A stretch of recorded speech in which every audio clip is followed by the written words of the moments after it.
महाराष्ट्रात येऊन बागेश्वर नावाचा वाचाळ बाबाने छत्रपती शिवाजी महाराजांच्या बद्दल अवमानकारक विधान करून जी अक्कल पाजळली आहे त्याचा संपूर्ण महाराष्ट्रात निषेध होणं स्वाभाविक आहे। स्वतःला बागेश्वर धामचा म्हणवणारा हा बोगस बाबा अनेक वेळा अशी अर्वाच्य विधाने करतो। 2 वर्षापूर्वी त्याने असाच एक नवा शोध लावला होता।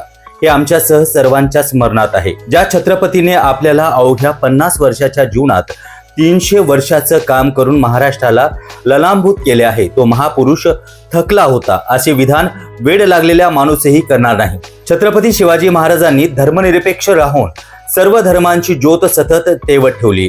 मोगल आणि विजापुरांच्या जालंदे आणि जुलमी राजवटींना पराभूत करून महाराष्ट्र धर्म वाढवण्याचं महत्व कार्य केलंय। ते छत्रपती शिवाजी महाराज थकले होते असे विधान करणं म्हणजे चौथीच्या मुलाने फाजीलपणा करून मॅट्रिकचा पेपर देऊन आपले अज्ञान प्रकट करण्यासारखं आहे। बागेश्वरच्या या असहनीय शब्दरचनामुळे महाराष्ट्राचा थोर अपमान झाला आहे। छत्रपती शिवाजी महाराज केवळ महाराष्ट्राचे नव्हे तर या देशाचे अभूतपूर्व नेतृत्व होते। छत्रपती शिवाजी महाराजांचा गनिमी कावा त्यांनी त्या पद्धतीने तात्कालीन महाराष्ट्राचा स्वराज्याचा संदेश दिला, तो अभूतपूर्व होता। मरगळलेल्या महाराष्ट्राला जागृत करून उपदेशाची संजीवनी देऊन त्यासाठी आपले आयुष्य खर्ची करणारे छत्रपती शिवाजी महाराज होते।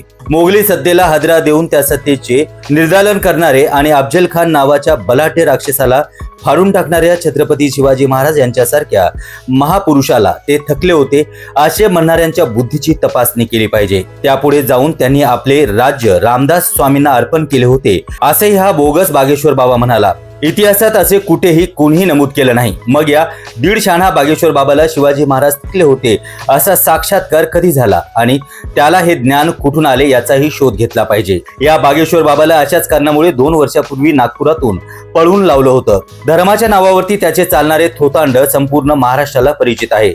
अशा या बिनडोक आणि बेअकली माणसाचा बोगस विधानावरती महाराष्ट्राचे पेटून उठणं हे स्वाभाविक आहे। ज्या छत्रपती शिवाजी महाराजांना विजापूरकर हरू शकले नाही, औरंगजेब हरू शकला नाही आणि निजामाने तर त्याच्या समोर कच खाल्ली होती, अशा युगपुरुषाला ते थकले होते असं म्हणून बदनामी करणाऱ्या या बहुरूपी पोट्याला कोल्हापूरच्या कोल्हापुरी चपलीने झोडपून काढलं पाहिजे। महाराष्ट्राचा मराठा म्हणजे संपूर्ण महाराष्ट्र या महामूर्ख बाबाला उकिरड्यावरती फेकून द्यायला सुद्धा कमी करणार नाही। त्याचे थर्ड क्लास चमत्कार आणि लोकांना मूर्ख बनवण्याचे धंदे त्याच्यापर्यंत सीमित राहिले पाहिजे। त्याने महाराष्ट्राची अस्मिता दुखावली आहे।